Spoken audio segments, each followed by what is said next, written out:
ایک تاجر حضرت سلطان محمود غزنوی کے پاس فریادی ہوا۔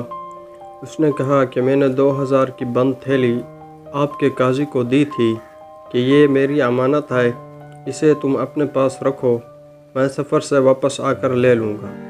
قاضی نے تھیلی لے لی اور میں سفر پر چلا گیا۔ ہمارے قافلے پر ڈاکہ پڑا جس میں میرا باقی ماندہ سامان بھی لٹ گیا۔ اب میں اپنی بند تھیلی آپ کے قاضی سے واپس لایا ہوں، مگر یہ دیکھیے اس میں اشرفیوں کے بجائے پیسے بھرے ہوئے ہیں۔ محمود، کیا تم نے قاضی سے اس کی شکایت نہیں کی؟ تاجر: جہاں پناہ، میں اس کے پاس گیا تھا، انہوں نے کہا کہ تم نے مجھے بند تھیلی دی تھی، میں نے بند تھیلی تجھے واپس کر دی ہے۔ علاوہ ازیں تم نے خود ہی اپنی تھیلی شناخت کی اور کہا تھا کہ میری تھیلی یہی ہے اور ٹھیک حالت میں ہے۔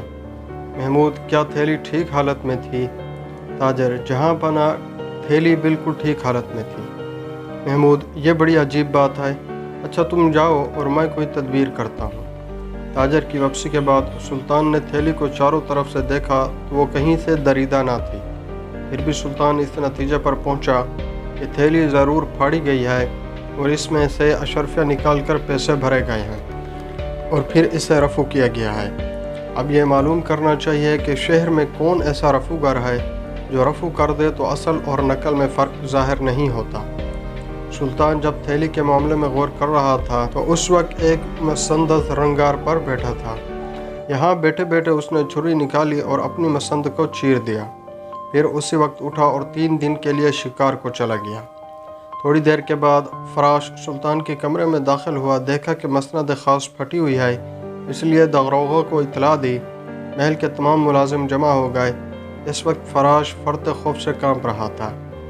آخر ایک بوڑھے نے کہا کہ اے دوست، تم اس قدر ڈرو مت، تم ابھی احمد رفوگر کے پاس جاؤ، وہ تمہیں اس مسند کو اس طرح رفو کر دے گا کہ اگر سلطان 100 مرتبہ بھی اسے دیکھے تو بھی یہ شناخت نہ کر سکے گا۔ فراش نے مسند اٹھائی اور رفوگر کے ہاں پہنچ گیا۔ احمد، اس کی اجرت 2 اشرفی ہوگی۔ فراش: 4 اشرفیاں حاضر ہیں، مگر 3 دن سے پہلے اسے مکمل کر دو تاکہ سلطان کی آمد سے پہلے یہ تخت شاہی پر بچھ جائے اور یہ سمجھ لو کہ میری زندگی اور موت کا سوال ہے۔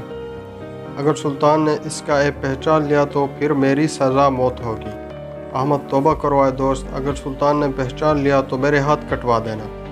احمد نے 2 دن میں مسند رفو کر دی، اس طرح تار کے ساتھ تار جوڑ دی کہ پوری مسند ایک جان ہو گئی۔ فراش نے اس کا شکریہ ادا کیا اور اس سے پہلے کہ سلطان واپس آئے یہ مسند پورے اطمینان کے ساتھ شاہی تخت پر بچھا دی گئی۔ سلطان محمود شکار سے واپس آ گیا۔ اس کے کمرے میں مسند بچھی ہوئی تھی۔ سلطان نے کئی مرتبہ پھٹی ہوئی جگہ پہچاننے کی کوشش کی مگر وہ کامیاب نہ ہو سکا۔